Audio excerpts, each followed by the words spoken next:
Un segundito, ahora estamos en vivo. Hola amigos, muy buenas tardes. Estamos nuevamente en un capítulo de su programa de entrevistas Cuenta a Ale de tu libro y esta vez contamos con la presencia de un gran escritor mexicano de Monterrey. Ha escrito muchos libros, están todos en Amazon, todos récord de ventas. Un autor de género misterio y suspense. Con ustedes el señor A.J. García. ¿Cómo estás, A.J.? Muy bien, muy bien. Saludos a todos. Hola, Ale, hola, Lorena. ¿Cómo están? Muy bien, muy bien. Saludos a todos. Hola, Ale, hola, Lorena. ¿Cómo Hola, están? Ah, hola Alejandro. bueno, identidad Perdón, secreta, perdón. pero de aquí en adelante es A.J. García porque es su seudónimo, así está en sus libros. Como dije antes, autor de muchos libros de éxito, de misterio y de suspense. Vamos a preguntarle desde sus inicios como escritor. A Jota, ¿desde cuándo tú estás escribiendo? Bueno, he tenido la fortuna Bueno, he tenido de, la de fortuna empezar de con el empezar gusto con de las el letras gusto de las desde los letras 10 años, desde los 10 cuando años, escribía cuentos cuando y escribía historias cuentos cortas. y historias cortas. Perfecto, de los 10 años. Eh, por ahí yo leí que tú desde niño hiciste una novela. ¿A qué edad fue esa novela? Mi primera Mi novela la primera escribí cuando tenía novela la 14 años, escribí estaba en cuando la tenía 14 secundaria. años, estaba en la secundaria. Es una novela que escribí con Es máquina de escribir. una novela que escribí Constaba de con doscientas máquina de noventa y escribir. seis páginas y todavía la guardo aquí Constaba de entre mis 296 páginas recuerdos. y todavía la guardo aquí entre mis recuerdos. Ah, mira qué bien. Bueno, es un bonito recuerdo que merece estar guardado ahí. Me imagino que con mucho cariño. Eh, ¿Escribiste con máquina de escribir eléctrica o máquina de escribir de la mecánica? Esa la escribí con máquina mecánica. Esa la escribí La con segunda, máquina cuatro mecánica. años después, La fue con máquina segunda, eléctrica. 4 años Fue una después, gran fue con máquina sorpresa cuando eléctrica. escribiendo esa Fue primera una gran novela, mi sorpresa papá cuando escribiendo llegó esa un día a primera la novela, mi casa papá llegó con un día la a la novela ya casa encuadernada en color rojo. A mí no me con la preguntó novela nada, ya se llevó encuadernada en color rojo. A mí todas no las hojas de mi me novela preguntó y la mandé a nada, se encuadernar. llevó todas las hojas de mi novela y la mandé a encuadernar. Ah, qué bonito. O sea, apoyo total ahí de la Sí, apoyo de mi padre familia y de mi que mamá también eras le niño gustaba la cuestión de la lectura y de apoyándote la en las letras. literatura.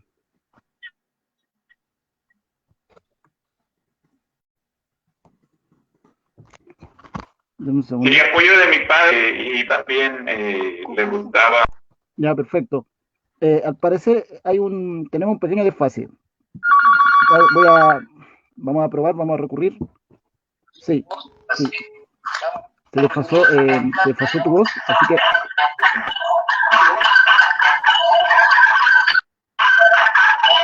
ay, el plan B se te repite a ti. No sé, se está repitiendo muchas veces. No sé, se Ya te está tengo acá. repitiendo muchas veces. Ahora más. Ya te tengo acá.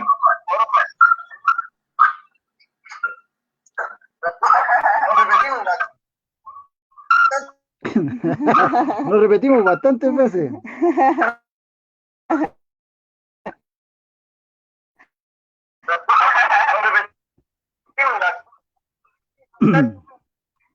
Sí. El- eh, eh, puede, puede ser que. Ah, eso, perfecto. Tú Bloqueaste el micrófono tuyo. Perfecto. Mucho mejor. Sí.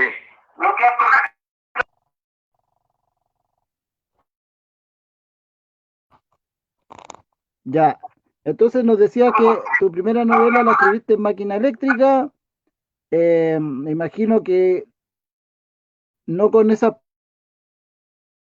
páginas dobles, porque Me imagino que no con esa páginas. Una hoja, digamos, cada capítulo, una cosa así. Lo que hice fue, bueno, mi primera novela fue en máquina mecánica y fueron 296 páginas sencillas, pero cada página es una página, corresponde a 296 en un libro de doble cara o en un libro de hoja sencilla. Y la siguiente sí fue en máquina eléctrica,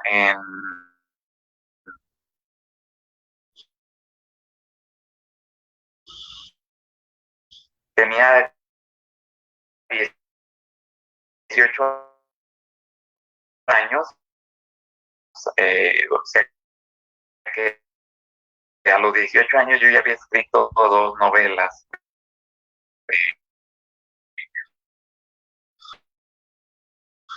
Me gustaba mucho el hecho de colocarme atrás del teclado y hacer algo que me parecía productivo para mí, además de que me apasionaba. Como te comento, mi familia siempre apoyó esa cuestión.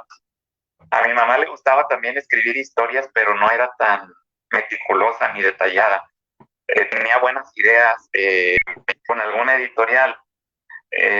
Afortunadamente, hacer esto sin necesidad de recurrir a una editorial tradicional, gracias a Amazon, donde uno mismo puede subir sus novelas, sus escritos y venderlos a un público mundial, ¿verdad? En aquellos tiempos, cuando yo estaba en la secundaria, estoy hablando del 85, pues lo único o la única opción era mandarla a una editorial, que la editorial la considerara y que avisara si correspondía o no a lo que ellos manejaban.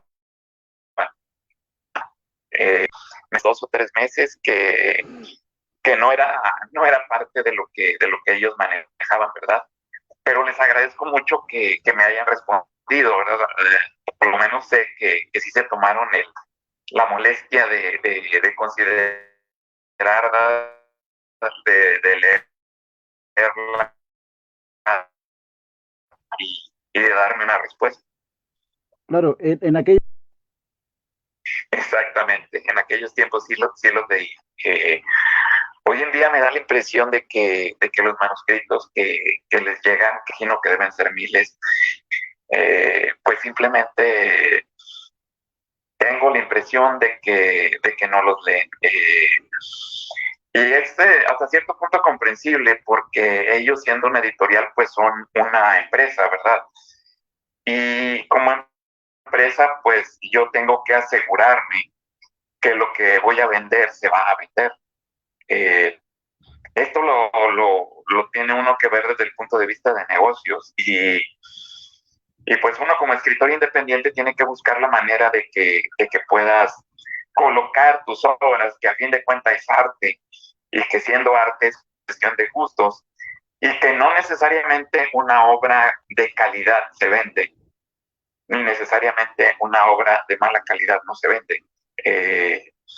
Podemos citar muchos ejemplos de novelas que los críticos han derribado, que han derrumbado, y que sin embargo las podemos ver en ventas en un sistema comercial como el que tenemos ahora. Así es, J, tienes toda la razón. Me surge la duda, tengo así como la curiosidad de saber qué género fue el primero que escribiste cuando tenías 14 años. Esa novela, ¿de qué se trata?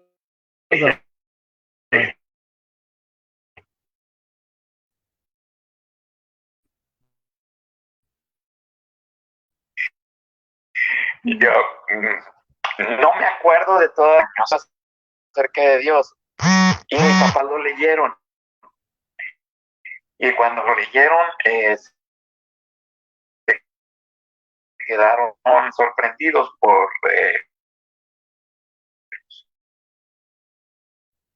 pues por la manera en que lo redacté teniendo 10 años. Luego empecé a escribir pequeñas historias, la más larga que tenía, historias en sí, más que y yo me hacía la pregunta, ¿cómo le hacían los escritores de ese tiempo para poder plasmar una novela de 300, 400 páginas? Cuando a mí la historia, al ir en el paso a paso, ya se me acababa la manera de describirla y pues terminaba muy rápido. Entonces, yo me acuerdo muy bien que me compraron una novela que fue el primer libro que escribí antes de que cumpliera los 14 años, antes de que empezara a escribir mi primera novela. Me compraron un libro de Alan Dean Foster, Alguien, el octavo pasajero. Lo leí y después de leerlo fue que dije, entonces así es como lo hacen. Después de leer ese libro, me puse a escribir la novela, y la primera que yo hice a máquina, y pues pude comprender la estructura que manejaban los escritores para poder hacer una descripción así de ese tipo y poder alargar la historia. Totalmente entendible. O sea, sí o sí, un escritor debe igual leer para aprender o para al menos saber cómo se estructura una novela. Es importante. Sí, definitivamente. Aunque tal vez fíjate que no me quede mucho a mí decir eso, porque quizás yo haya leído 50 libros en toda mi vida. Y más de esos libros de autoayuda o de cuestiones orientadas a negocio. No sé, tal vez habré leído 15 novelas, cuando mucho. No soy muy dado a leer, como he escuchado otros compañeros escritores que sí lo han hecho. Yo la verdad o leo o escribo, entonces como yo dependo de esto, pues me pongo a escribir. Eh, Aunque sí tuve que leer aquel libro para poder comprender cómo funcionaba la estructura, pero también comparto la idea de que es bueno leer a otros escritores para poder, aunque uno tal vez no lo diga, pero es válido copiar ciertos estilos, copiar ciertas estrategias, copiar ciertas estructuras. Todo eso nos ayuda, sí, sí, eso sí es verdad. Sí. Nos mandaron saludos. Acá hay unos saludos que vale Lorena. Marta Hilda Belandia González, saludos desde Guatavita. Guatavita, Colombia. María Rosa Villagrán, saludos de Jujuy, Argentina. Sí, así que, bueno, es verdad, uno tiene que aprender un poco de los consagrados, digamos. Algún día alguien va a aprender de A.J. García, yo estoy seguro que sí.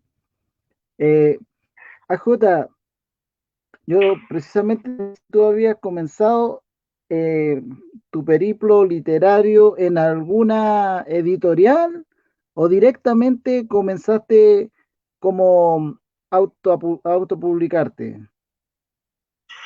No, mira, yo seguí el camino que creí que era el mejor, pero antes de esto,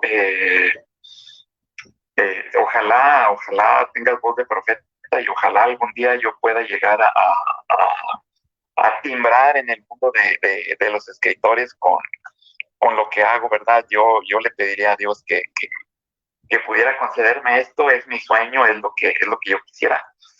Y volviendo al punto, yo comencé como pensé que debía ser, ¿verdad? No tenía mucha ayuda, porque cuando uno empieza a tocar puertas y a preguntar, siendo un escritor nuevo, lo primero que se encuentra es que todo el mundo te quiere vender un servicio. Y bueno, dentro de este mundo yo me topé con un editor que yo fui a dejarle mi obra y él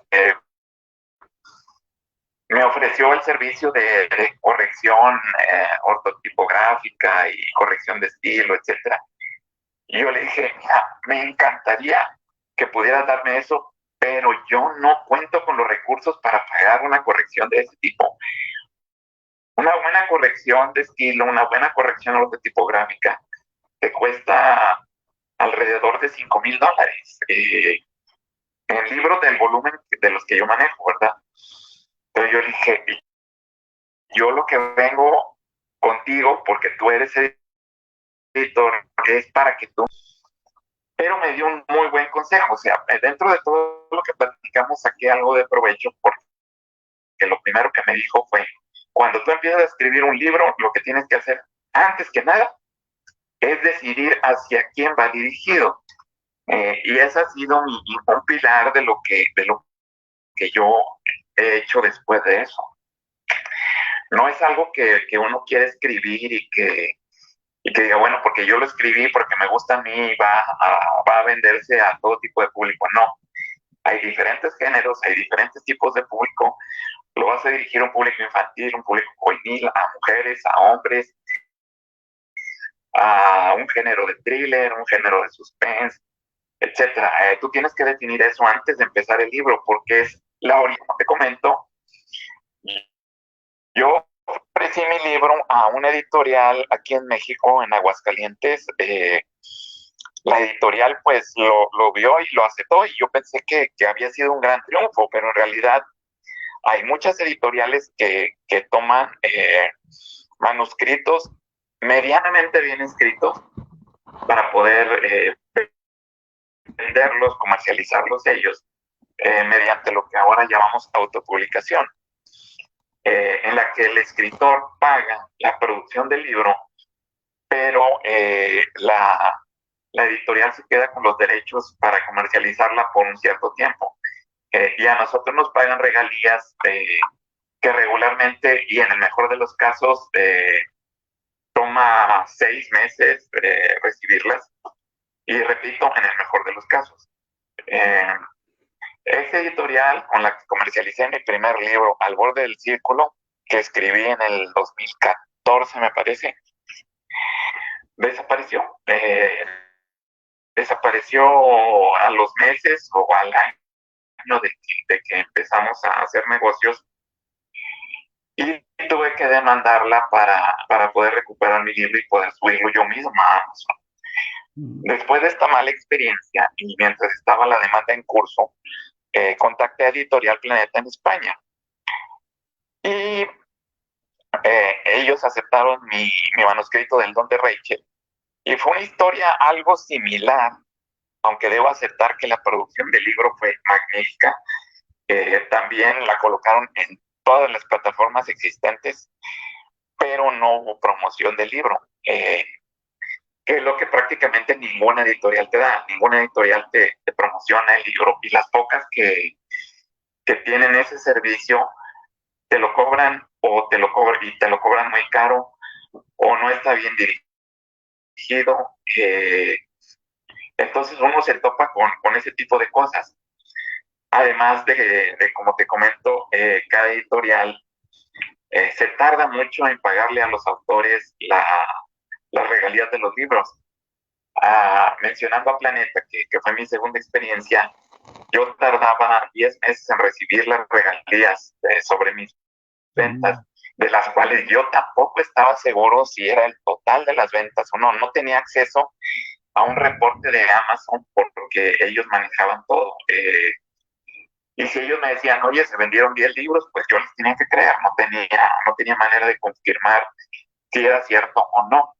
Sí llegué a darme cuenta de algunos libros vendidos que ellos no me reportaron, pero pudo haber sido por el desfase de las fechas de corte. Por tal motivo yo dije, bueno, lo más práctico y lo más transparente para mí es subir mis libros a Amazon, pagar tal vez un diseño de portada, pagar tal vez una corrección de estilo que afortunadamente, les voy a contar una anécdota. Mi hijo está estudiando en la universidad y en la universidad ella conoció a su maestra de redacción y yo le regalé el Don de Reyes. Ella lo leyó y le pareció, bueno, le gustó mucho. Se comunicó conmigo y me dijo, es que el libro, el contenido, la estructura, etcétera, etcétera, le parecían muy buenas y me dijo desde ese día, de aquí en adelante todos los libros que tú escribas, mándamelos a mí y yo te los corrijo. Entonces yo tengo, gracias a Dios, una persona que me corrige los libros de manera gratuita, ¿verdad? Que es un servicio muy, muy caro. Como te comento, son como un buen corrector de estilo te puede cobrar $5,000. Y yo cuento con ese servicio gracias a ella. Además de los lectores beta que son mi familia, mi madre que es muy objetiva y cuando algo no le gusta, pues simple y sencillamente me dice, esto no me gusta. Y yo tiene la confianza de decirme, ¿sabes qué es? Esto no me gusta, esto no va con la historia, este personaje no debe haber dicho esto, etcétera, etcétera, etcétera. Entonces, cuento con un equipo, ¿verdad? Que me ayuda, que creo que todos los escritores deberían de tener, por cuestiones de objetividad, por cuestiones de que no es lo mismo lo que yo estoy viendo en una historia que lo que un lector potencial puede ver. Por todas estas cosas y viendo que mis circunstancias favorecían a lo que estoy haciendo ahora, decidí subir yo mismo mis libros a Amazon y pagar los servicios que correspondieran por fuera, quedándome yo con todo el derecho comercial, con todo el derecho de autoría, y de esta manera es como he estado trabajando, ¿verdad? Yo recibo mis regalías 2 meses después de que se efectúa la venta y sin ningún problema. No he tenido ni creo que tenga yo algún problema con Amazon. No he visto ninguna incongruencia ni un diferencial que pueda decir me están reportando menos ventas. No, yo con Amazon puedo decir que es un servicio que es bastante bueno para nosotros los escritores.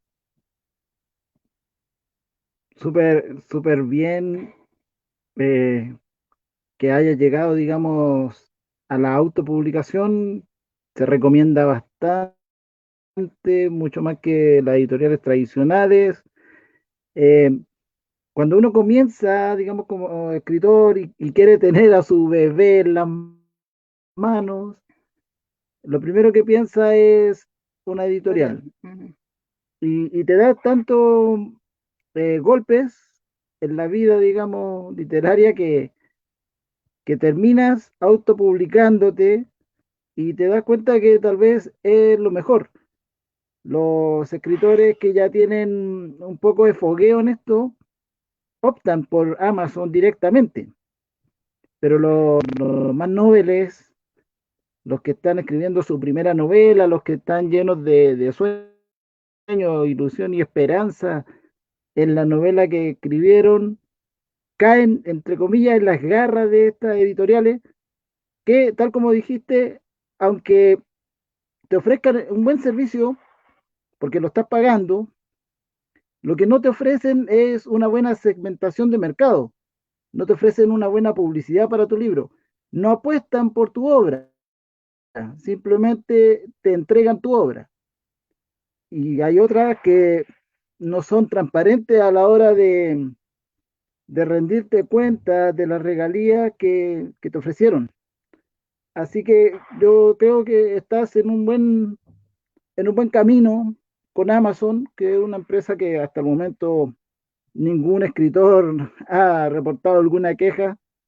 Así que es una buena vitrina también para un escritor mostrarse ahí.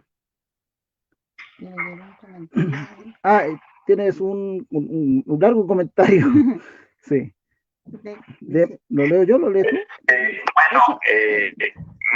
Fíjate que hay que diferenciar entre la editorial tradicional, que son las editoriales de antaño.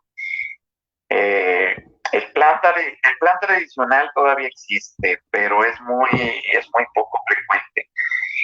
Y para que una editorial tradicional apueste por ti, ¿qué es una editorial tradicional?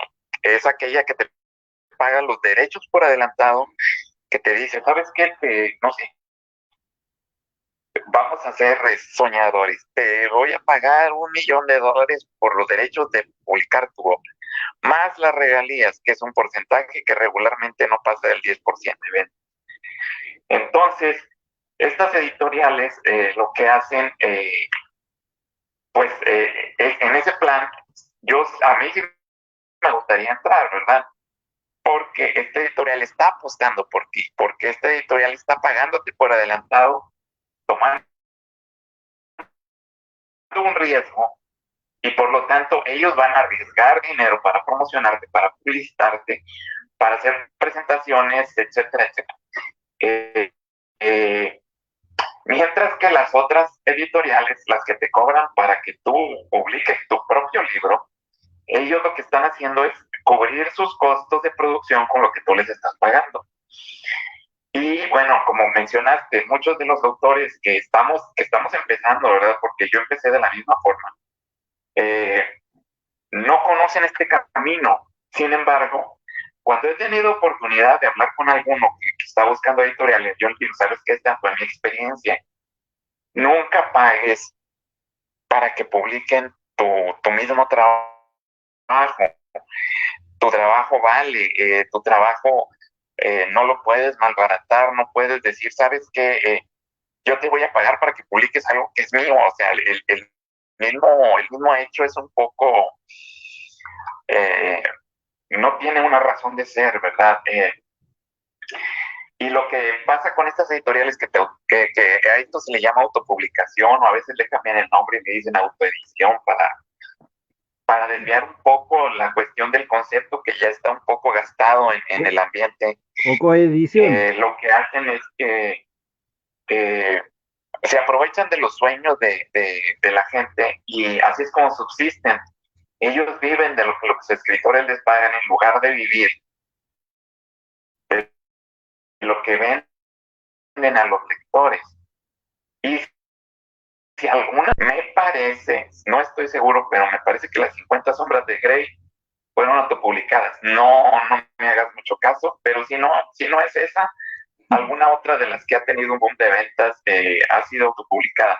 Entonces, con un contrato que te fuerza 3 o 5 años, pues la editorial se queda con la mayor parte de las ganancias, aparte de que te las deja, te las retrasa, te las desfasa durante mucho tiempo. Todo ese dinero, ellos son los que salen ganando.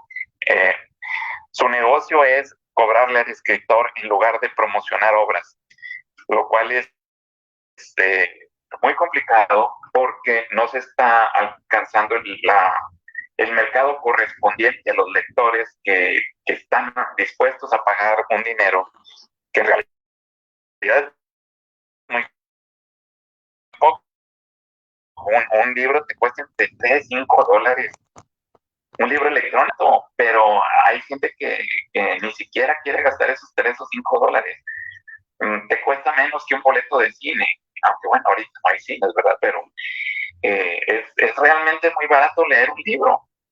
Solamente está que por tu voluntad quieras invertir ese dinero, ¿verdad? Claro. Sí, Lorena va a leer un comentario que dejó una persona que está viendo en vivo. Marta Hilda Ok, muy bien. dice, escribió, es una pesadilla para la mayoría de los escritores todo ese proceso. Después de tener un escrito y pasarlo a libro y toda la parte de Publicación. publicación, es un camello gigante. que pocos o nadie nos valora. Ese esfuerzo para sobresalir. Felicitaciones, caballero. Muchas gracias. Sí. Pues aquí estoy poniendo un granito de arena entre los muchos que nos dedicamos a esto y que queremos sobresalir en esto realmente. Porque cuando tú autopublicas un libro, tienes que saber de muchas cosas. A la cuestión de subir el libro a Amazon. Tal vez por eso muchos no se quieren dar a la labor de tomarse las molestias de aprender eso. Tienes que saber algo de cómo vas a pagar tus impuestos, tienes que saber algo de cómo maquetar el libro, de cómo, incluso yo batallé en algún momento para poder hacer un libro con dibujos, poder hacer un libro con ilustraciones, porque mi última novela, que es la única que lleva ilustraciones, que yo consideré que eran muy necesarias porque es un libro de ciencia ficción. Entonces, cuando quise subirlo a ebook, no sabía cómo colocar las ilustraciones, así es que empecé a preguntar, ¿verdad? Y hay gente que te vende ese servicio, ¿verdad? Yo regularmente, si algún escritor me hace alguna pregunta de cómo hice esto o cómo hice lo otro, de esta manera, me gusta poder tenderle la mano a alguien, porque me hubiera gustado que alguien me hubiera tendido la mano a mí. Fue algo complicado, la verdad, sobre todo empezar. Yo le pagué a una persona para que me explicara cómo subir los libros a Amazon. Tal vez me hubiera tomado mucho más tiempo encontrar a alguien que me ayudara. Esta persona me explicó muy bien, la verdad no fue un cobro muy alto, pero de esa manera aprendí, y de ahora en adelante, si alguien quiere algo que yo pueda explicarle, pues simplemente se lo digo. Muchos no les interesa esta parte. Nosotros como escritores creo que debemos ver nuestro libro como un producto y como un negocio, porque también somos empresarios. No, el libro no es únicamente arte. Siendo nosotros empresarios, tenemos que ver toda la cuestión del libro, cómo se realiza la producción, cómo se promociona, cómo lo coloco, etcétera. Y esa parte es la que todos debemos entender para poder llegar a venderlo, que es lo que todos queremos. Determinar cuál es nuestro público objetivo, cómo llegar a él, etcétera. No es diferente a vender zapatos o a vender ropa o a vender artículos electrónicos, es básicamente lo mismo. Lo que pasa es que aquí estamos vendiendo arte, que es un producto, pero es que arte es cuestión de gustos. Entonces puede tornarse algo complicado, y a veces uno no sabe ni por qué se vende un libro. A mí me ha tocado, y creo que se lo comenté a Alejandro la vez pasada, en una vez anterior que platicamos, que el libro que más se ha vendido de los que tengo es El Don de Rachel, cuando no considero que ese sea mi mejor libro. Sin embargo, es el que se ha mantenido en el top de ventas de España casi 2 años.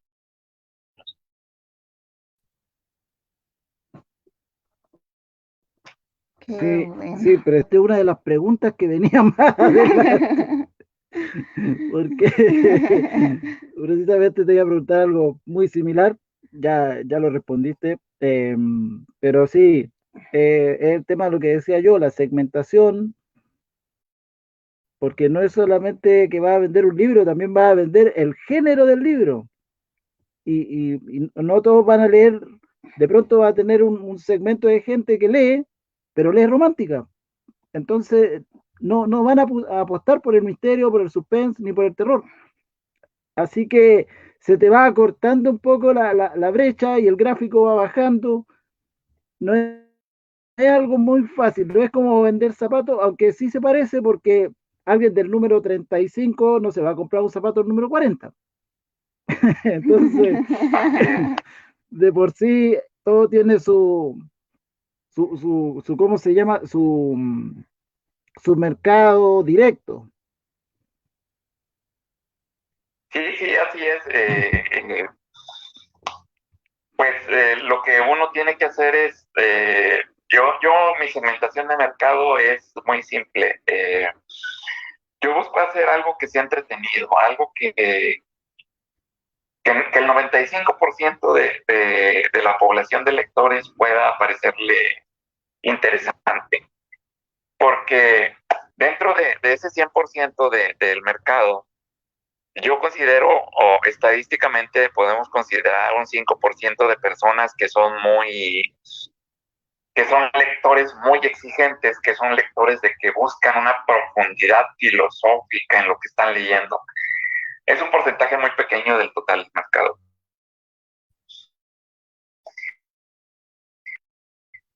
Yo me enfoco más a amar un libro porque buscan entretenimiento. Yo vendo entretenimiento. Mis libros son de que los empiezas a leer y quiero que los sigas leyendo. No quiero que te hagas preguntas filosóficas, no quiero que tengas que buscar palabras en el diccionario, no quiero que lo estés leyendo y ya sepas en qué va a terminar. Procuro ser, o busco mucho ser original.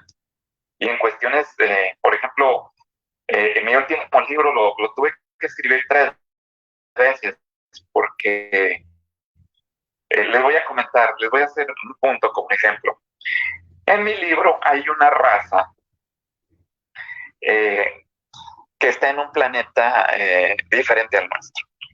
Esta raza es tanto cazadora de animales pequeños como también se dedican a la agricultura. Entonces, originalmente yo había planteado que ellos aparecieran eh, sin el nacimiento regular que nosotros conocemos, o sea, cómo ocurre el nacimiento regular, porque ellos no son un tipo de clones. Por lo tanto, ellos de repente aparecían en el lugar donde ellos estaban y ellos no sabían cómo reproducirse. Sin embargo, la naturaleza, el llamado de la naturaleza, el sexo, etcétera. Y yo me hice la pregunta en ese momento, bueno, si ellos, además de la agricultura, de que cazar, y también se dedicaban a la ganadería, perdón, se me escapó eso, y también tenían animales de granja, si ellos observaban lo que sucedía entre los animales de granja, ¿cómo era posible que ellos no supieran cómo ocurría la reproducción? No tiene lógica. Y fue cuando dije, esto lo tengo que cambiar. Entonces lo tuve que cambiar. A mí me gusta mucho que mi historia tenga una lógica dentro de la ficción. Por ejemplo, Superman. ¿Por qué Superman tiene superpoderes? ¿Por qué es alienígena y el sol le da, alimenta sus células y tiene poderes? Ok, hay una lógica dentro de la ficción. No puedes tener, no sé, de repente una persona que empieza a volar, tiene superfuerza, oye, ¿por qué la adquirió? No, pues porque sí. No, o sea, dentro de la ficción tienes que tener un procedimiento, tienes que tener una manera de explicar las cosas. Y yo procuro que todas mis obras tengan un porqué y cierren todos los misterios que estoy planteando, todas las preguntas que hago que se haga el lector, para que ellos mismos puedan ir encontrando esas respuestas. No me gusta dejar a cabos sueltos ni situaciones que se pueden prestar a que el lector diga, bueno, ¿por qué pasó esto? O si la situación era así, ¿por qué se desvió para este otro lado? No me gusta ese tipo de cosas. Entonces, procuro de que todas mis obras tengan ese sentido, tengan un sentido dentro de la ficción. Así lo decía también Stan Lee, cuando le preguntaron por la creación de cada uno de sus héroes, y él también habló de esa estructura de personaje, hablaba de la lógica. Yo me acuerdo de una entrevista que él dijo, que él decía que dentro de, precisamente lo que acabas de decir, dentro de la ficción del Fíjate personaje que tiene que haber lógica. yo, bueno, no sabía que Stan Lee había dicho eso, no lo había escuchado. Sí, sí, lo dijo en una entrevista, pero no es que tú lo hayas sacado de Stan Lee, sino que es algo lógico, es algo que tiene que llevar ese sentido de la lógica, porque un personaje no puede estar ahí porque sí, tiene su porqué, tiene su propósito, y un escritor de una, de una cierta manera es el dios de su novela, el dios de su historia, y él es que pone a los personajes y los mueve a su antojo. Como en el caso de tu novela que estaba mencionando, que me imagino que es La semilla de los dioses. Así es, sí. Sí, donde también ahí hay ya que tocaste el tema de esa novela, hay un dialecto ahí. ¿Ese dialecto es un dialecto real o un dialecto tuyo, que es ficticio, digamos? Es un dialecto ficticio, está basado en el griego. Tiene su razón de ser porque está basado en el griego. Necesitarían leer la novela para que se dieran cuenta por qué. Pero sí, es un dialecto que inventé, igual que Tolkien inventó quién sabe cuántos dialectos élficos. Eh, Otro tipo de dialecto, tiene varios dialectos, pero sí, tenía que darle ese toque eh, eh, mágico y ese toque que tiene cierto sentido, porque esta raza o una de las razas que habita ese planeta, pues desarrolló su propia sociedad, desarrolló su propio dialecto, como lo hubiera hecho cualquier cultura de esta tierra. Sí, efectivamente. Creo que te sorprendí con eso. Hice la tarea. Ya empezaron es que te mandé una parte del texto, ¿verdad? Sí, de verdad, me enviaste parte de todos los textos y te lo agradezco mucho porque me gusta la lectura, y así también ya conozco tu forma de escribir distinta en cada novela, digamos, no se te reconocen algunas. Eh, Eso es muy bueno, eso es muy bueno. Qué bueno que me comentas eso, porque pues, digo, ese tipo de comentarios nos ayuda mucho a nosotros para detectar las fuerzas y debilidades y poder mejorarlas. Si dices que parece que un mismo autor escribe diferente en diferentes libros, porque aparte son libros de diferente género, entonces sí estoy logrando lo que quiero lograr, y eso para mí es muy importante. Me, me, me, ya te ganaste otro libro. Voy a seguir así, me voy a llevar los Voy a 8. llevar todos los libros de AJ. Un saludo, Sí. permiso.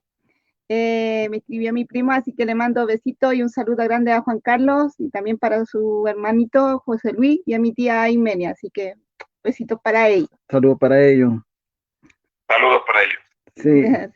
Eh, vamos a retomar con el borde del círculo, el libro 1, que también tiene su historia, porque dijiste que aquí fue donde tuviste un conflicto editorial, por tanto me imagino que cambió hasta la portada.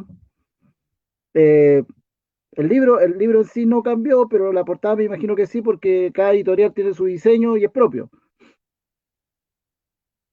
Sí, bueno, y aparte el diseño que ellos me hicieron no me satisfizo, entonces, de hecho, esa portada que tienes ahí también es la tercera portada, porque la editorial me hizo una portada y no me gustó.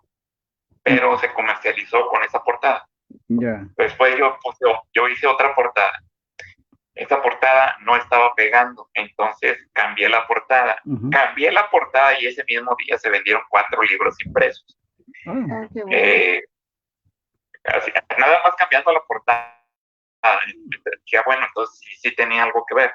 sí, la portada, Fíjate que importante. ese libro tiene una historia, aparte de la que ya comenté con la editorial, porque a mí me interesaban mucho los temas que tienen que ver con lo sobrenatural, te lo voy a comentar así bien franco. Yo estuve investigando cuestiones de cómo se mueven las sectas satanistas, y cómo se mueven eh, el mundo espiritual, etcétera, etcétera. Entonces entré y lo hice durante 4 años, sin la idea de yo escribir un libro. Yo lo hice porque me gustaba el tema. De pronto me di cuenta que tenía tanta información que valía la pena hacer una historia alrededor de eso. La historia que ahí viene es totalmente ficticia, pero está basada en cuestiones que ocurrieron en esos tiempos. Ustedes no lo saben porque viven en Chile, pero aquí en Monterrey hubo cuestiones de narcotráfico, hubo cuestiones de que hacía rituales satanistas y que estaban relacionados con el narcotráfico. Entonces aquí seguido aparecía gente colgada de los puentes, de los puentes peatonales, de puentes de tránsito, y todo eso tenía un trasfondo. Yo en mi historia estoy tocando ese trasfondo en base a lo que un reportero investiga. Él va buscando a un narcotraficante muy importante de México, también es un juego. Al irlo persiguiendo, se está despoblado y en medio de lo que era un tipo de ritual satánico. Y empieza a ver todo lo que está sucediendo, pero no se explica qué es lo que está viendo, ¿verdad? Lo que está allí descrito es cómo suceden las cosas. O sea, yo lo investigué, no es como te lo están pintando en las películas de Hollywood, que es totalmente falso. Yo me voy por el punto de vista espiritual completamente, lo que representa a Dios, lo que representa a Satanás, es, y cómo se hacen las cosas. No vas a encontrar, y no he encontrado yo en la literatura que haya por internet, algo que sea más cercano a la verdad. Si estás interesado en ese tema, lo que viene allí es lo que es tal como suceden las cosas dentro del ambiente, ¿verdad? Dentro de una historia ficticia. Trae muchos detalles, trae pues situaciones que son muy parecidas a las que se dieron aquí en la ciudad. Y son 2 libros, pues, primera y segunda parte. La tercera parte está pendiente, pero si a alguien le interesa ese tema, realmente ese libro trae información bastante fidedigna. En ese libro te convertiste prácticamente en el personaje, o sea, podría perfectamente estar escrito en primera persona porque hiciste una labor investigativa como un reportero y descubriste la parte de la secta satánica. Básicamente estás Sí. contando tu historia.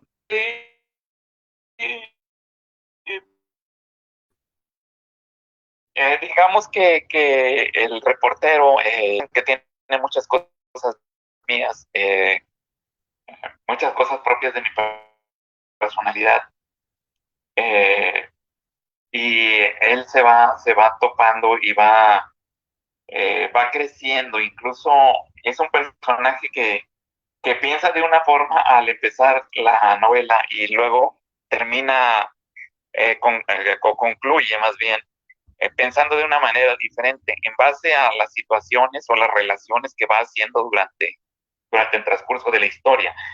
Es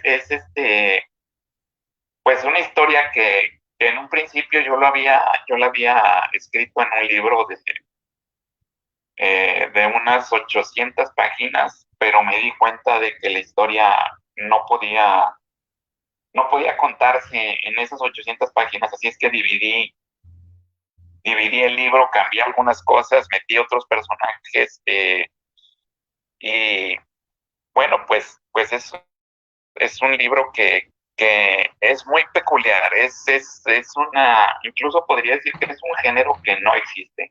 Necesitarían leerlo para poder comprender lo que les estoy explicando. Es que es como que abarca muchos géneros, es como, podría ser un thriller con un poco de paranormal, Sí, efectivamente. sí. Em, bueno, dentro de esas 800 páginas, ¿estarían los tres libros o te propones escribir el tercer libro recién? Bueno, lo que estoy haciendo, lo que pasa es que en realidad ese libro no ha pegado lo que yo hubiera querido, entonces por eso detuve la tercera parte. Ah, perfecto. Prefiero escribir los libros que más se están vendiendo. El Don de Rachel tiene segunda parte, Trastorno tiene segunda parte. El libro que acabo de publicar, La Semilla de los Dioses, son por lo menos 9 libros. Entonces, para ver en cuál me enfoco. Dijo, no quiero faltar a la entrevista, dijo. Eh, y bueno, aquí nos pasamos al Don de Rachel, me acuerdo por ahí el 2018. Sí. Y básicamente aquí te propusiste escribir época, porque esto es posguerra, hay una investigación detrás, me imagino, de una buena cantidad de meses para escribir algo real que, bueno, recae igual en el género paranormal porque se nota que es como lo que te gusta y bueno, a quien no le gusta lo paranormal porque lo extraño llama mucho la atención, así que uno quiere conocer ese mundo y a través del Don de Rachel, que no voy a dar una sinopsis, pero sé de qué se trata, por lo que le contara a las personas de qué se trata el Don de Rachel. Bueno, mira, El Don de Rachel es una obra que trata de una niña que la ubiqué en la posguerra porque yo necesitaba que la niña se perdiera y regresara años después sin que hubiera un rastro. Entonces, Inglaterra, en la posguerra, ubicarla. No fue mi intención escribir época, sino simple y sencillamente tenía una historia y tenía que ubicarla en el escenario que que mejor correspondiera. Esta niña huye de su casa siendo muy pequeña en brazos de su madre. Su madre era psíquica y no se sabe la razón original que las llevó a salir de su casa. Cuando regresa 8 años después, y la niña ya siendo de 10 años, empieza a presentar los mismos síntomas que tenía su madre, que veía cosas, bueno, las cuestiones que hemos escuchado que, que, que presenta la gente que puede ver situaciones fantasmales o situaciones. Y el papá, lo que pasa es que no creía que lo que ella le decía era cierto. Y no sabe si la niña está inventándolo, si la niña realmente lo está viendo o qué es lo que ocurre, ¿verdad? Dentro de todo esto, pues hay un conflicto familiar, hay también amor y desamor, hay situaciones en las que hay algunas personas enfermas también en casa que no se sabe si realmente están enfermas o qué es lo que sucede con ellos. Hay varias cuestiones que ocurren ahí. Y como no hay una manera de determinar por ADN u otra situación si la niña realmente era Rachel o era una niña que se encontraron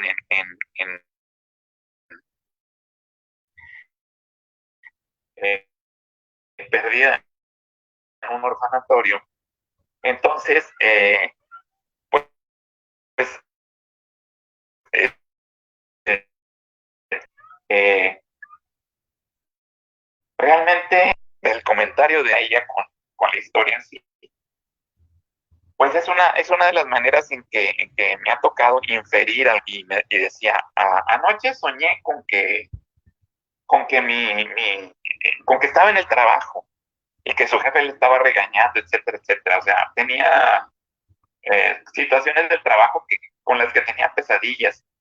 Y de ahí yo empecé, bueno, ¿y qué tal si esas pesadillas son una cuestión paranormal? ¿Qué tal si en lugar de ser una persona adulta es una niña? Y así empecé a modificar lo que me contaba para determinar una historia.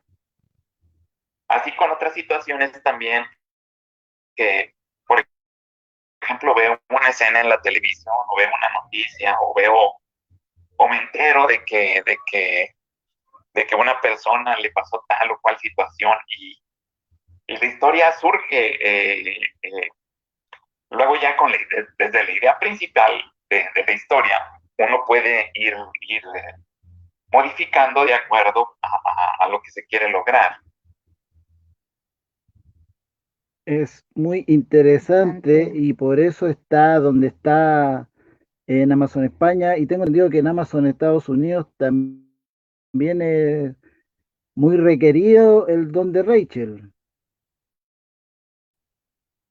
Fíjate que sí ha estado en el top de ventas, pero me parece en Estados Unidos creo que ya no, pero no estoy seguro. Eh, Digo, no lo recuerdo todos los días, solo sé que el algoritmo de Amazon varía, no sé si cada hora o cada 3 horas cambia. Perfecto. AJ, luego escribiste algo totalmente distinto. Acá algo como los challenger, los retos, los desafíos Ah, de internet y todo. Y lo que tú escribiste fue muy similar. Y este libro se llama Reto 48. Lo escribiste un año después del Don de Rachel. Y me gustaría que dijeras de qué. 48 es una historia basada en hechos reales. Es algo que sucedió, no sé si sigue sucediendo, pero en ese tiempo yo lo que quise hacer es que nadie me ganara la historia porque era algo que salía en las noticias. Lo que pasaba es que los muchachos eh, eh, fingían un autosecuestro y luego le hablaban a la familia para cobrar el dinero. Eso sucedía. Eh, y te comento, no sé si sigue sucediendo, pero en aquel tiempo fue una noticia que estuvo saliendo. Ese libro lo escribí en 2 meses porque lo que yo quería es que nadie me ganara la historia. Me parecía una buena idea. Entonces, si a alguien se le ocurre hacer una película, etcétera, yo puedo decir, ¿sabes qué? Me estás copiando. Una novela corta, para mí, entregar una novela de 150 páginas, para mí es una novela corta.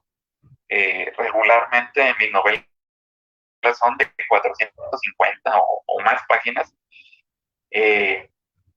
pero yo lo que quise fue aprovechar la nota, aprovechar la noticia, y pues es una historia contada desde 3 ángulos diferentes, de 3 personajes diferentes, vista de lo que sucede en una situación semejante, en la que jóvenes fingen un secuestro para poder sacar algún provecho.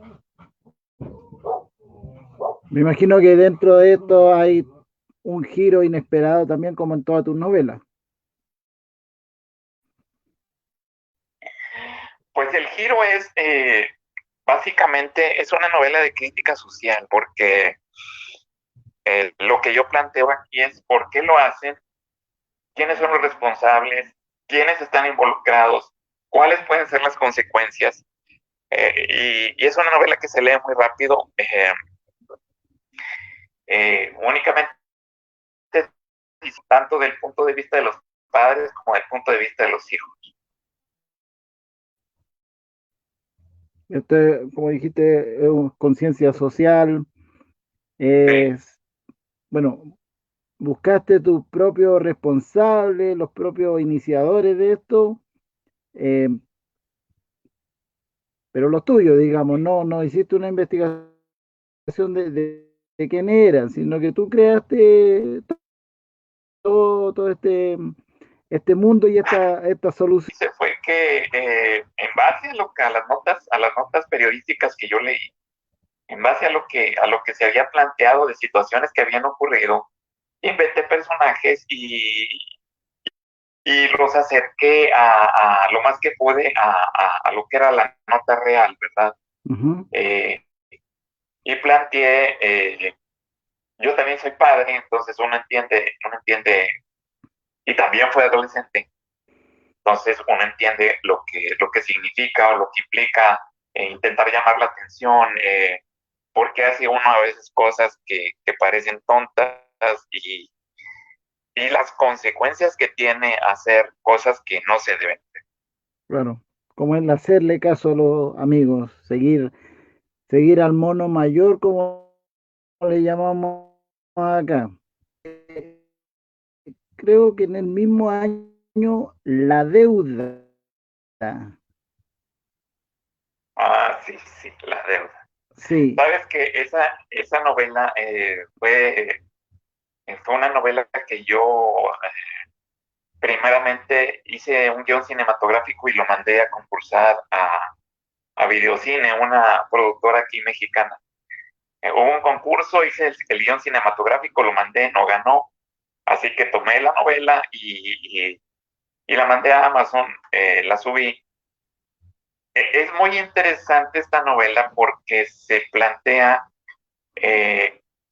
uno como persona, ¿qué haría si tuviera en sus manos a la persona que le hizo tanto daño en la vida y pudiera hacerle lo mismo que ella te hizo?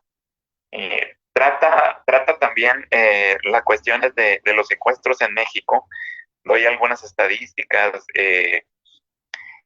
y coloco al lector en el punto en el que, bueno, si tú tuvieras la oportunidad de tener a alguien que te hubiera secuestrado, ¿qué harías con esa persona? es todo un dilema, para otros lo tienen como más claro que podrían hacerle, Sí, pero precisamente es una disyuntiva muy interesante. pues sí, digo, creo que a lo mejor no a todos los han secuestrado, pero todos hemos sufrido de alguna u otra manera una persona que nos haya hecho daño y luego nosotros tener la oportunidad de regresárselo. ¿Qué nos corresponde hacer? Perdonarlo, hacerle lo mismo. Creo que todos nos hemos colocado en esa situación, por eso me parece que es una lectura también rápida. Es una novela corta, 150 páginas, y, y en esa situación haría. Por eso pienso que cualquier lector puede identificarse guardando las proporciones con lo que hacen los personajes principales. esta novela la mantuviste dentro de la estructura de un guión o la cambiaste a un narrador? No, la cambié, la cambié. El guión para empezar, el guión cinematográfico, una novela puede cambiar de tiempo, tanto presente, pasado, futuro, en cualquier punto. Sí, es completamente. Bueno, de ahí no podríamos decir que escribiste, estaba escrita, simplemente presentaste al borde del círculo el libro 2. Luego Sí, de, así es. de la Ya deuda. estaba escrita, nada más que no lo podía subir por las cuestiones legales. Claro.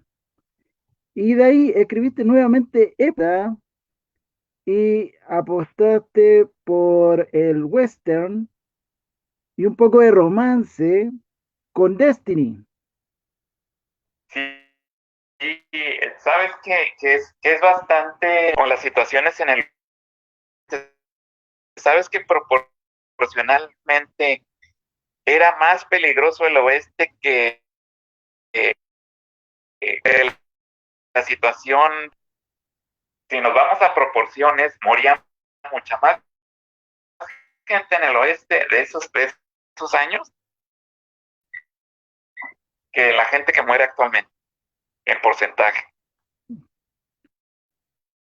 Tú podías matar a una persona, lo tirabas, lo enterrabas, y cuando lo iban, era la ley en una situación en la que tú como habitante de un lugar así, dices, la verdad, o hasta dónde llega la justicia, mi justicia es la que cuenta, o es la justicia que está establecida por la ley la que debe obedecerse, y si lo obedezco yo, el otro la va a obedecer. Pues hay una relación que los personajes involucrados que forman un triángulo en el que, bueno, la verdad es que mejor no te cuento más porque ya estoy diciendo todo. Puesta, sobre todo porque un cambio rotundo de género y porque muestras una realidad que lamentablemente fue así, era la ley Sí, del más era así. fuerte. Tú no sabías si al otro día iba a volver a dormir en tu cama o en un ataúd o en una zanja. Uno no sabía dónde iba a Sí, terminar, por un juego de cartas, por lo que fuese, por un trago mal servido, cualquier cosa, estaba, digamos, no dispuesto, sino expuesto a recibir una bala. Te llenaban de así plomo por es. nada. Sí, no, y aparte los duelos personales eran totalmente reales. No sabías lo que iba a pasar, eh, cómo se vivía en ese tiempo. Fíjate que muchas películas del oeste plantean situaciones bastante cercanas a esa realidad. O por ejemplo, ¿sabías también que en aquellos tiempos había un catálogo de novias que alguien podía pedir una novia por correspondencia? Wow. No, era como el Badú de esa época. Sí, sí, exactamente. O por Ya. ejemplo, también los chinos eran muy. Justo en esos años fue cuando se firmó un tratado en el que hacían que todos los chinos, o sea, querían correr a los chinos, que había muchos en ese tiempo, porque ayudaron mucho en el ferrocarril. Los querían correr de la tierra nada más porque eran chinos. Entonces empezaban situaciones de discriminación. California en esos tiempos apenas pasaba a ser parte de Estados Unidos. Había terminado la fiebre del oro hace poco tiempo. Son una serie de situaciones económicas y políticas muy interesantes. Y que claramente la estudiaste toda para abordarla, para no dejar cabos sueltos, como en todas tus novelas. Busco busco hacer eso, aunque no se trata de hacer una novela documental. Nunca, no me gusta irme tan detalladamente por explicar, no sé, el ferrocarril tenía poco tiempo de haberse concretado desde este a oeste en esos años. Y a mí no se trata de hacer detalladamente, oye, tantos kilómetros, se tardaron tanto tiempo, etcétera, etcétera. No. Había un ferrocarril que tenía pocos años de este a oeste y acababa de llegar a California. ¿Cómo era la riqueza en ese punto que todo se desarrolla dentro de un área vitivinícola muy rica? Incluso hoy en día todavía sigue siendo muy rica, pero estaba empezando en esos años. Entonces, no me voy al extremo de detallarte todo, simplemente es un escenario. Hoy está pasando esto y así, porque no soy de la idea de hacer descripciones exhaustivas. Me gusta más que el lector sepa o tenga una idea de lo que está pasando alrededor, pero que se vaya imaginando las cosas para que fluya la historia. No me tardo 2 hojas en describirte un escritorio, por ejemplo. No es mi estilo. Ya, perfecto. Y ahora nos pasamos o volvemos al misterio, al suspense, con Trastorno, las cenizas de Joel o de Joel, Sí. donde nos cuentas una historia muy interesante, donde se juega un poquito con la mente del lector, porque no sabemos qué pasó con Joel, qué es lo que hizo, qué es lo que no hizo o qué es lo que hicieron con él.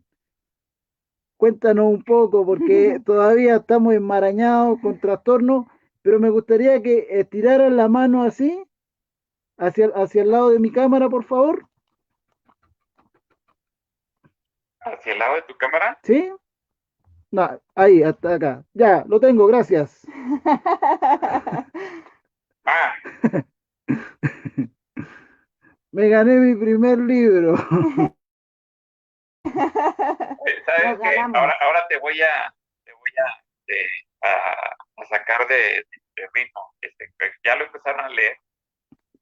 Lo empezamos, sí, lo empezamos a leer. Lorena se ganó su primer libro.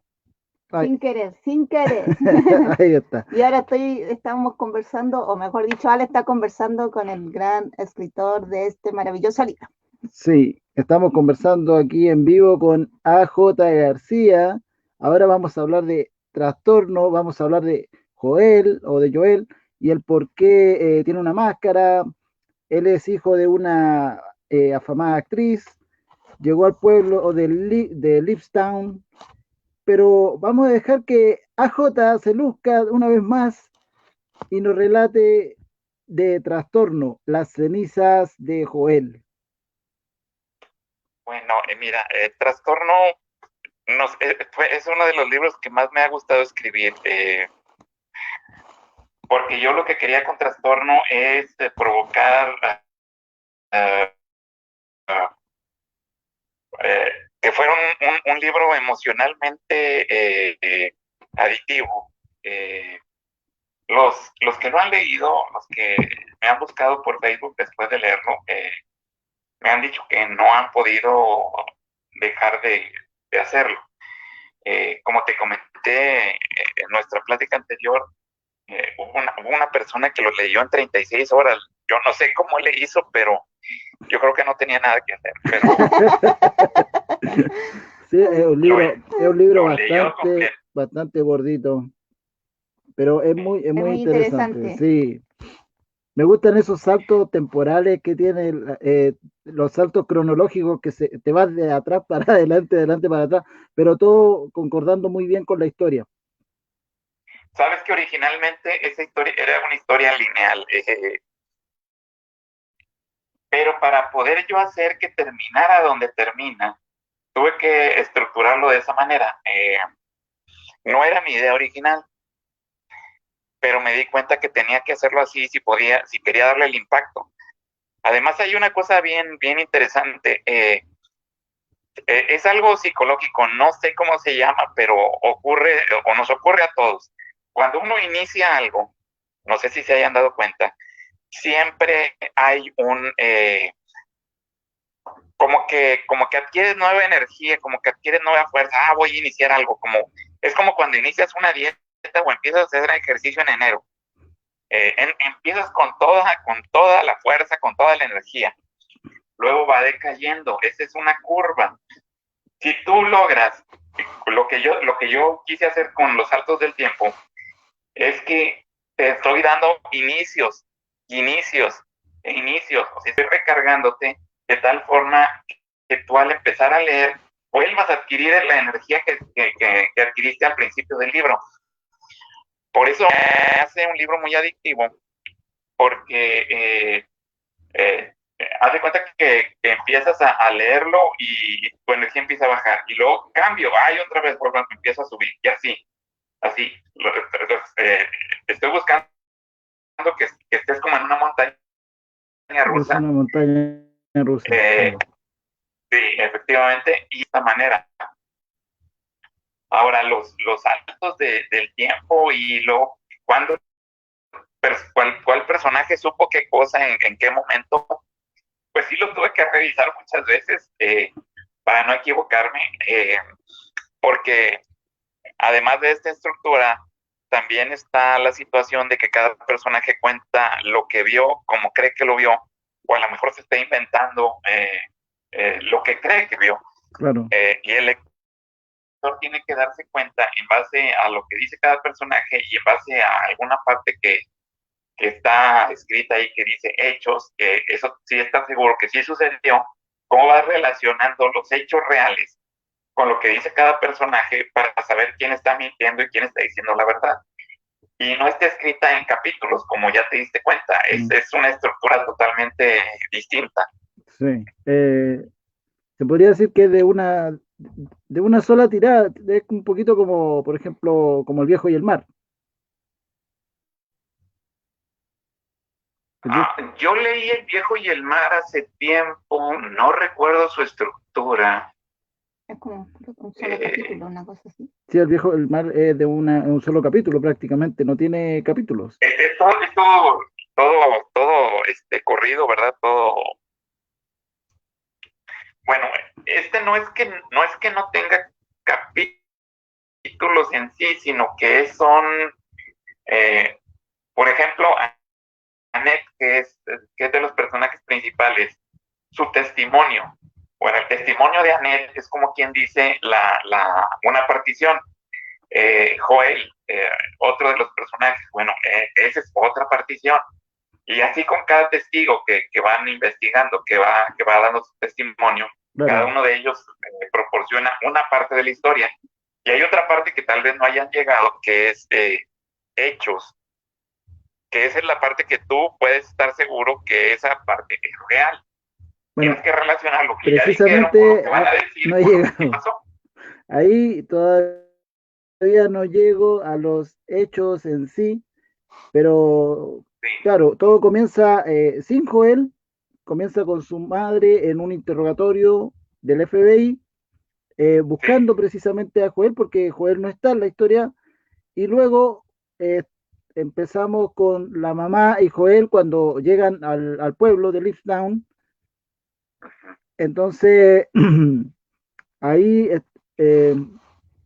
hay más saltos temporales, por lo que me dijiste, ya quiero llegar a los hechos, porque me dijiste que los hechos es lo real, y ya no quiero ya hacer explotar el cerebro, porque quiero, quiero ver si yo sí te encuentro el final. Te lo voy te lo voy a decir. A ver si encuentras el final. Sí, a ver si yo sí la apunto, porque se ve muy difícil. Es un final súper incierto. Hasta el momento no se sabe cuál va a ser el final, pero vamos a investigar. Es un libro que hay que investigarlo y me gusta eso, es como jugar al club. Oye, amor, ¿Sí? si usted adivina el final, de seguro que AJ te va a regalar otro de sus libros. Y nadie lo ha adivinado. Hasta ahorita nadie se ha reportado que me dijera, ¿sabes qué? Yo sabía que iba a terminar. Hasta ahorita nadie. Eso, Es una gran e- incógnita. eso habla bien, digamos, del trabajo de estructura que le diste al libro, le diste todo un giro, todo un cambio y te preocupaste precisamente de lo que dijiste antes, que no equivocarte porque era muy fácil, porque hay un desorden. Eh, Sí, no le podría dar otro nombre porque es lo que hay. Y ese mismo caos dentro de la historia es lo que la hace eh, tan difícil de llegar al punto final y saber en qué va a terminar esto. Ahora aún yo te más la segunda recomendaría, parte. sí, yo te recomendaría que llevaras en una hoja en blanco las fechas y situaciones que van sucediendo. Hasta ahorita no me han dicho que se requiera, pero tal vez para poder determinar, ¿verdad?, lo que va a ocurrir. Podrías hacerlo de esa manera, pero digo, sí, la historia es compleja porque intervienen muchos personajes y a veces se cruzan sus historias también. Eh, y te vas dando cuenta, bueno, este personaje me dijo que ocurrió de esta manera y el otro me dice que ocurrió de otra forma distinta. ¿Cuál de los dos está diciendo la verdad? Y me O imagino los que en dos algún están diciendo la punto, verdad y uno lo dijo así porque creyó que fue de esa forma. claro, me imagino que en algún punto va a haber algún personaje que se deja llevar por el otro personaje y va a cambiar su versión. Cambiar su versión, mejor léelo. Ah, Mejor léelo, dice. pero, no, si de que lo voy a leer, lo voy a leer. Pero me refiero a cambiar su versión, la que tenía pensada decir, sin que la haya dicho. Es como que yo quería decir que yo estaba en tal lugar, pero como esta otra persona dijo esta otra cosa, yo creo, me hace dudar y me voy por ese lado. Sí hay cambios de versión, de acuerdo a acuerdos del personaje. Ya estoy adivinando cosas. Ya tengo un cuarto de libro. Tú pareces al McDonald's, un cuarto de libra, pero este es un cuarto de libro. Ahí vas.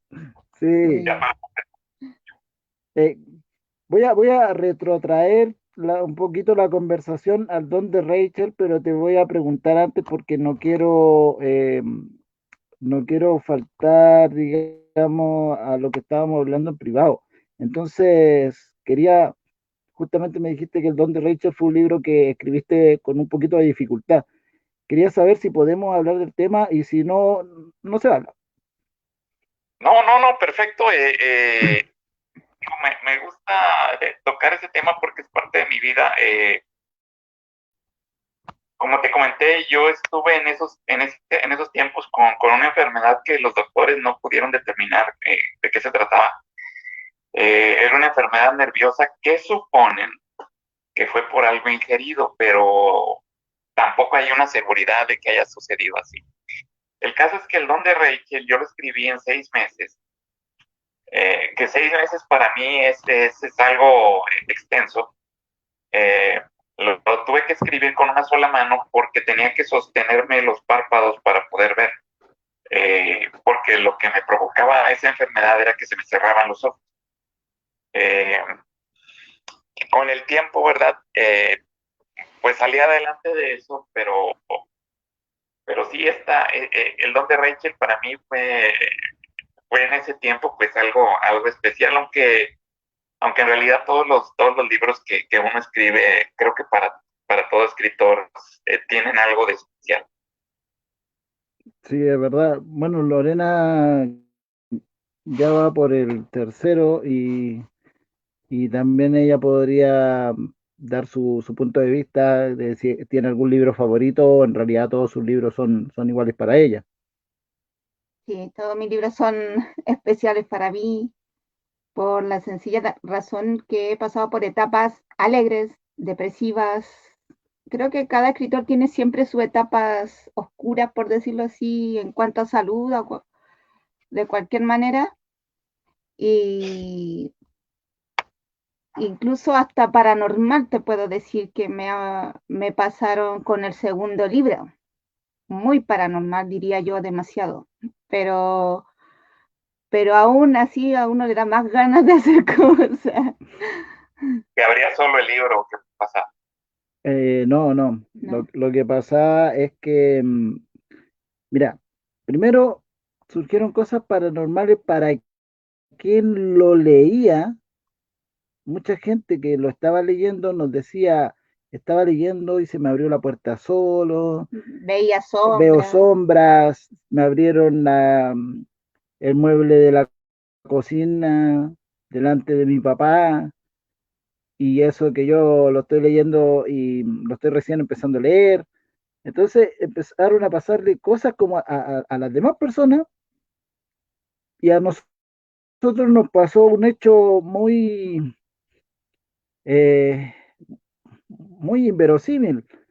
Lorena es coleccionista, además de escritora, es coleccionista de muñecas Barbie, y en una oportunidad yo le compré una grande que medía como casi 50 centímetros, y que de hecho venía de México. La marca, digamos, el Made in, era Made in Mexico. eh, y esta muñeca, durante el trayecto de que Lorena estaba escribiendo Un ex más alma sin alma, esta muñeca comenzó a tornarse oscura, al punto de que uno de nuestros cachorros, bueno, nuestra cachorrita, fue mamá, tuvo 7 cachorritos, y por circunstancias súper extrañas comenzaron a morir uno por uno. En una semana se murieron 6. Ningún veterinario supo determinar qué les pasó, qué tenían. No, no, no, ninguno. Fue algo muy parecido a lo tuyo, que nadie pudo determinar qué te pasó, y en este caso muy parecido. Luego nuestra gatita, tuvo gatito obviamente, y uno de nuestros perros atacó a uno de los gatos, bebé, lo despedazó. Nuestros perros, que son súper mansos, que no son perros salvajes ni que atacasen nada, despedazó este gatito a los pies de esta muñeca. Lo llevó a los pies de la muñeca como si estuviese entregando una especie de Como ofrenda, si fuera un sacrificio. un Claro. sacrificio, una ofrenda. Era un gatito blanco. Sí. Y ahí nosotros le comentamos a un amigo que tenía un amigo que se parece yo tengo un amigo que tiene un amigo que, bueno, que lee el tarot y ve este tipo de cosas. Él nos pidió una fotografía de la muñeca porque le pareció muy extraño, y luego dijo que esa muñeca era Tenía un ente. tenía un ente, y que ese ente podía o ser bueno o malo dependiendo del Del cuidado trato. y del trato que tuviese esa muñeca.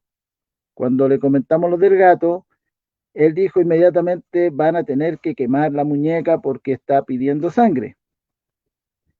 Tomamos la muñeca, la llevamos al baño para dejarla encerrada en algún lado porque en realidad nos causó mucho miedo, y al otro día el baño se había convertido en un Frigorífico. frigorífico. Ese baño estaba congelado, no se podía entrar del frío que había, y sin embargo la casa tenía otra temperatura.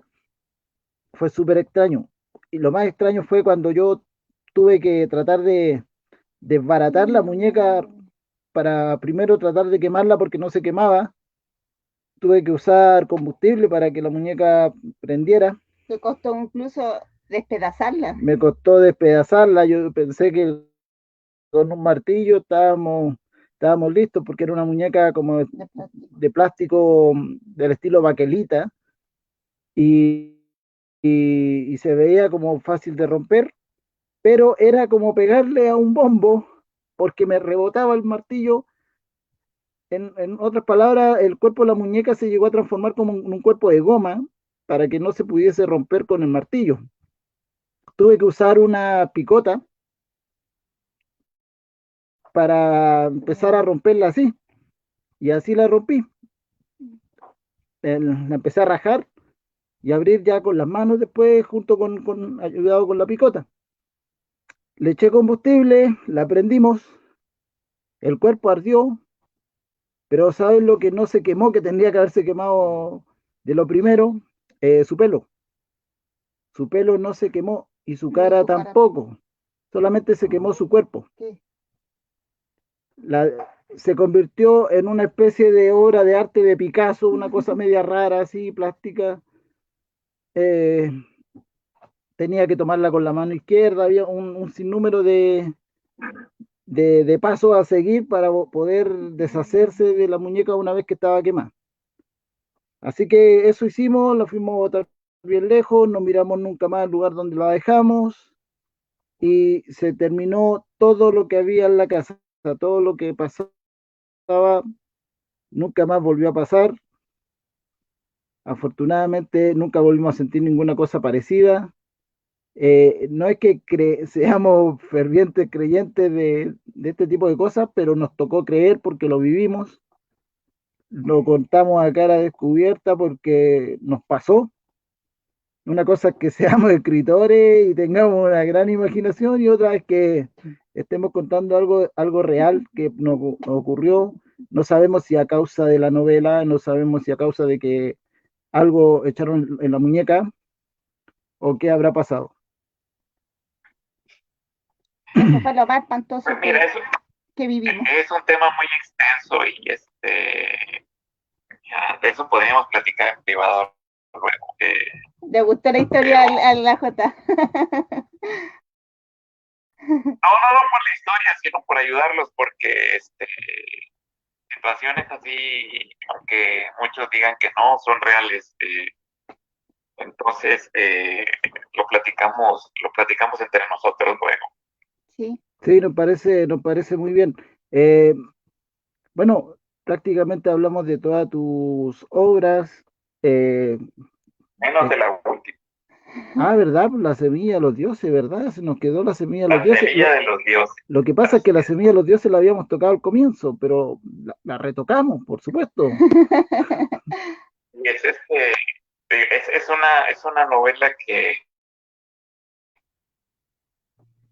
tengo pensado hacerla, por lo menos una saga de 9 libros. Ya tengo más o menos la estructura. Y este libro, que es el primero, me tomó 7 meses desarrollarlo, como te comenté al principio. Lo tuve que escribir 3 veces por situaciones que yo encontraba carentes de lógica. Tuve que cambiar la historia para que se ajustara. Y el resultado final, a fin de cuentas, me gustó mucho. Es un libro de 588 páginas. Wow. Tiene algunas ilustraciones. Porque la ciencia ficción requiere de que lo que estás viendo también planteárselo al lector de una manera gráfica. Porque si no, puedo estar yo describiendo algo y el lector imaginarse otra cosa totalmente diferente. Claro. No me gusta ser descriptivo tan profundamente. Es con un poquito de ayuda. ¿Las ilustraciones las hiciste tú? ¿Perdón? ¿Las ilustraciones las hiciste tú? No, las mandé a hacer con una diseñadora. Sí, no dibujo tanto. Ya. ¿Y el estudio del griego? ¿Eso estudiaste algunas palabras que quisiste representar cambiándole alguna especie de fonética? Sí, efectivamente,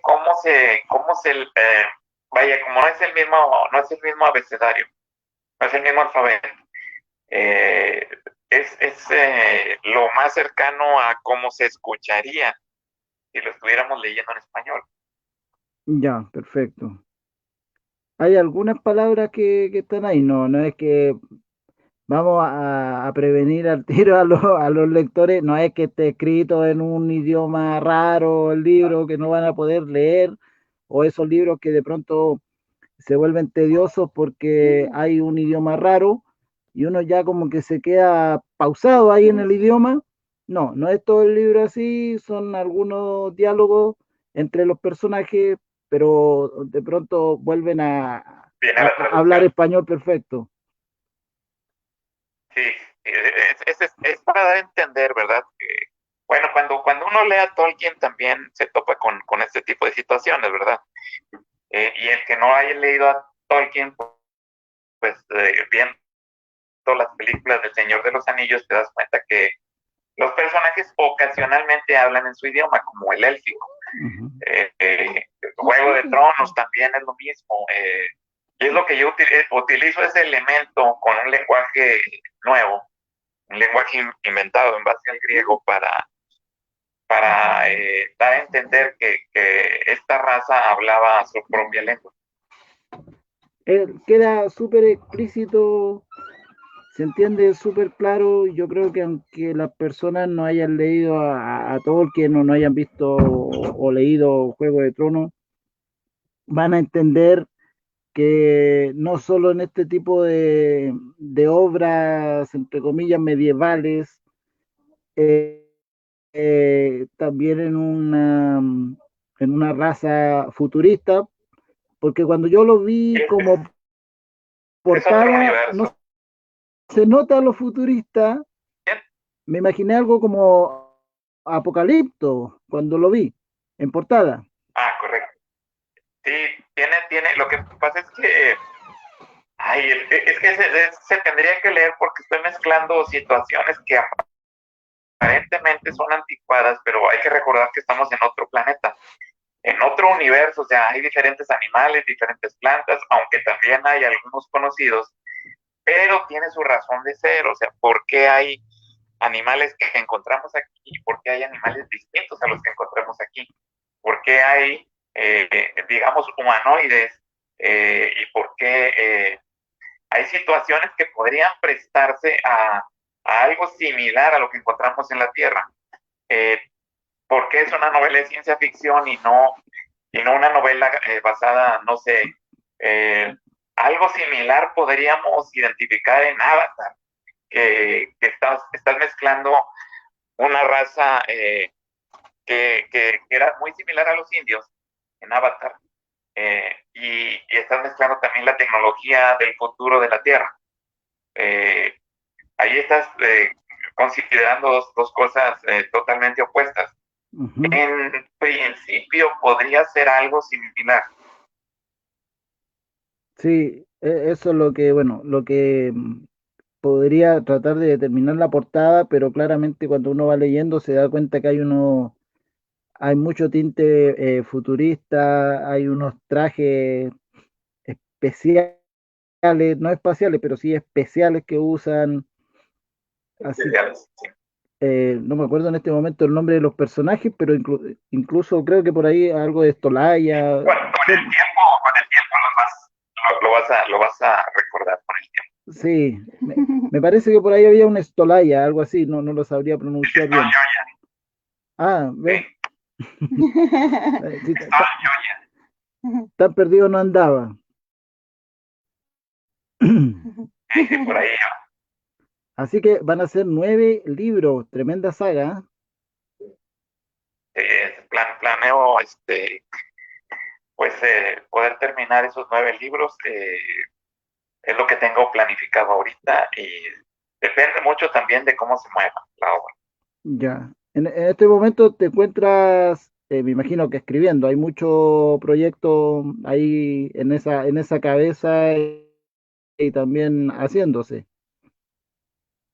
Pues en este momento yo me encuentro como quien diría, en 3 libros, como cuando uno dice entre trabajos, yo me encuentro entre libros. Me estoy tomando un descanso después de haber terminado La Semilla de los Dioses, porque sí fue bastante laborioso, porque como te comenté, lo tuve que reescribir 3 veces y todo esto para darle sentido y lógica a la historia y que quedara como realmente yo quería que quedara. ¿Quedaste conforme con la historia ahora sí? O piensas que Sí, todavía, sí, sí? sí, Que, con este primer libro quedé conforme. que bueno, siempre apuntando a la autopublicación, obviamente, siempre ya Amazon es tu editorial favorita. Sí, ya está arriba, el libro ya se puede adquirir en Amazon. Ah, qué bien. Como toda tu obra, todas las obras de A.J. García, ustedes las pueden encontrar directamente en Amazon y inclusive si quieren conocer al autor, los afortunados que se encuentran en Monterrey, los pueden adquirir directamente también con él, ¿por qué no? Una gran persona, muy simpático, por supuesto, sus fotos se van a sacar ahí, su autógrafo, su dedicatoria No, si especial, quieren todos mis libros, ¿verdad? sí, así que no, es un gusto conversar con alguien así de interesante y así de cómo se dice, de simpático, muy, muy amable, por, por haber aceptado igual la entrevista, esta entrevista tan, entre comillas, informal, pero que tiene mucho de formal porque es de colega a colega. No, hombre, te agradecen mucho tus palabras, pues, ¿qué te puedo decir? Yo también, yo me siento muy afortunado de haberlos conocido, no solo por la labor que hacen, sino porque también, como cuentas, digo, entre colegas hace falta amistades de este tipo. Y pues uno hace lo que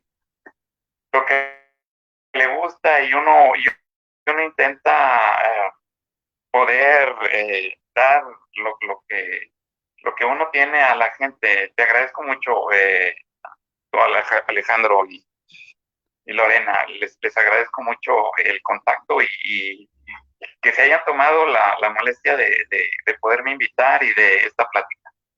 Sí, no, nosotros encantados Sí. de que haya estado acá. El espacio de Cuéntale de tu libro está abierto para cuando quieras regresar a un lanzamiento, Mañana, un nuevo libro, lo que tú quieras, el espacio está abierto. Sí, así que a Jota, ¿qué más se me puede quedar en el tintero que sea importante? ¿Qué no escribiría a J? ¿Qué nunca Ah, escribiría? ¿verdad? Esta pregunta es obligada.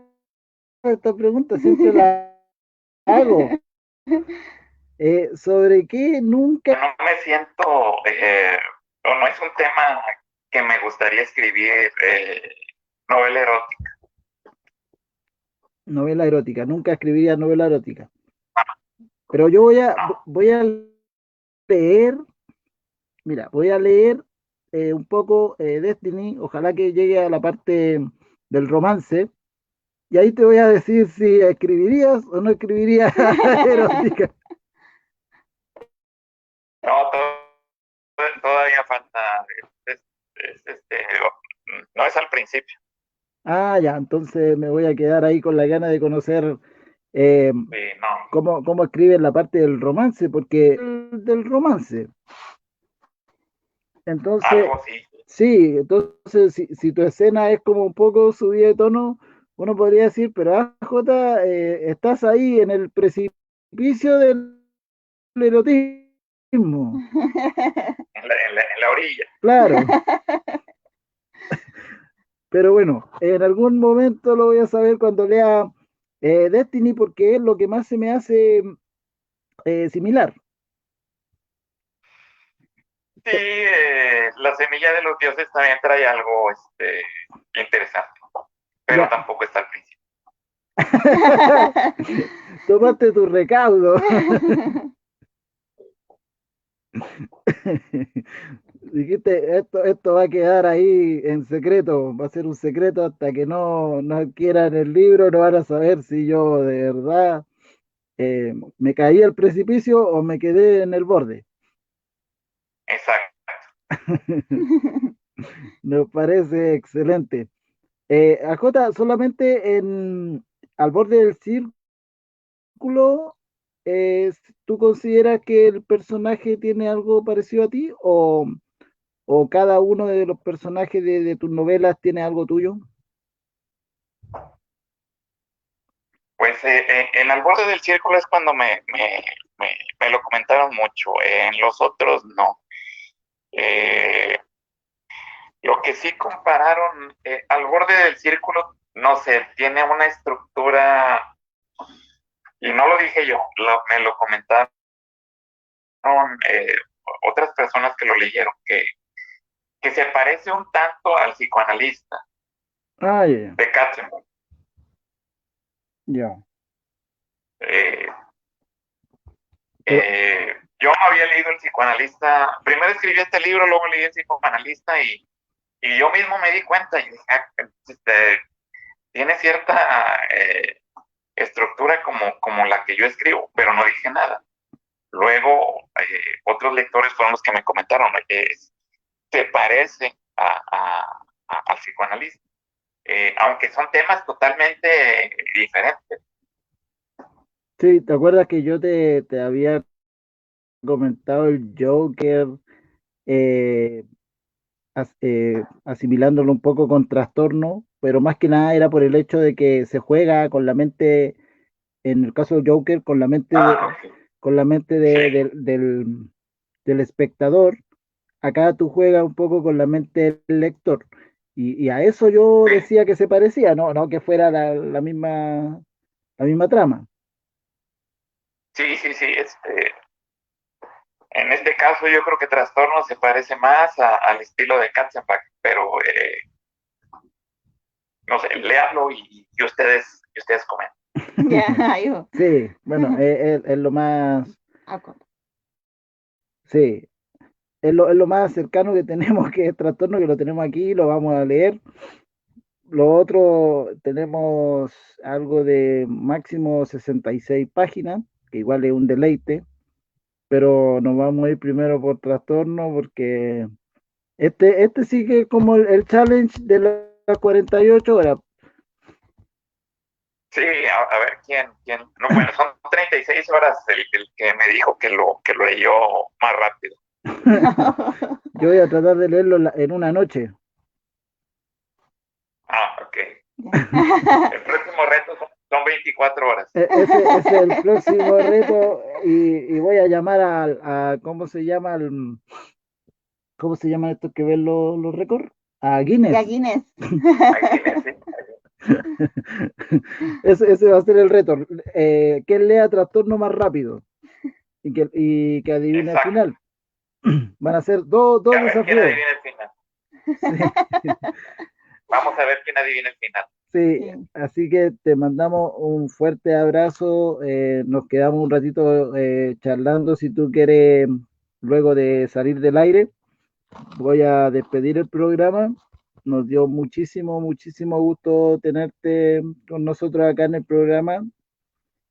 Así que, bueno, la amistad que trasciende entre colegas es muy bonita. Sí. Eres un gran representante mexicano en la literatura, aunque yo sé que México no es un país que apoye mucho a sus propios escritores. Como en todos lados, nadie es profeta en su tierra. Así que Bueno, no apoyan ni a sus propios escritores ni a escritores externos. En México no se lee gran cosa. ya no hay muchos lectores, digamos. No. Bueno, pasa en todos lados, en todos lados. Yo creo que si te vas a vivir a España, la rompe. Creo que ese es la mayor segmentación tuya, cambiarte cambiarte de lugar de origen, te vas a vivir a España y yo creo que ahí te convierte en lo que anhelas, digamos. Pero yo hasta aquí, lo que yo te conozco, considero que tú eres un escritor de éxito y y de éxitos en realidad, porque cada uno de tus libros deja algo, como te comenté antes, el hecho de no saber si lo escribiste tú, a pesar de que en la portada lo diga, es porque estás haciendo una labor pero titánica y esos 4 o 5 o 6 meses de trabajo valen la pena, AJ. Hombre, te agradezco mucho los comentarios otra vez. Pues, ¿qué decirte? todavía no he alcanzado donde me gustaría estar, no he alcanzado el lugar donde me gustaría estar. Creo que estoy empezando apenas esta aventura y es bueno escuchar comentarios, a pesar de que en realidad no he logrado gran cuestión y les agradezco mucho este espacio y a todos los que nos estuvieron aguantando estas casi 2 horas, les agradezco todavía más. Ya pues, un gran abrazo de acá, de Chile hasta México, AJ. Muchas gracias, como dijo AJ, muchas gracias a todos los que estuvieron y a los que estarán y lo verán en diferido, y lo vamos a compartir ahí en todas las redes de Lorena. Así que muchas gracias. Muchas. Nosotros desde acá nos despedimos. Un nuevo capítulo con el gran AJ García. Ya.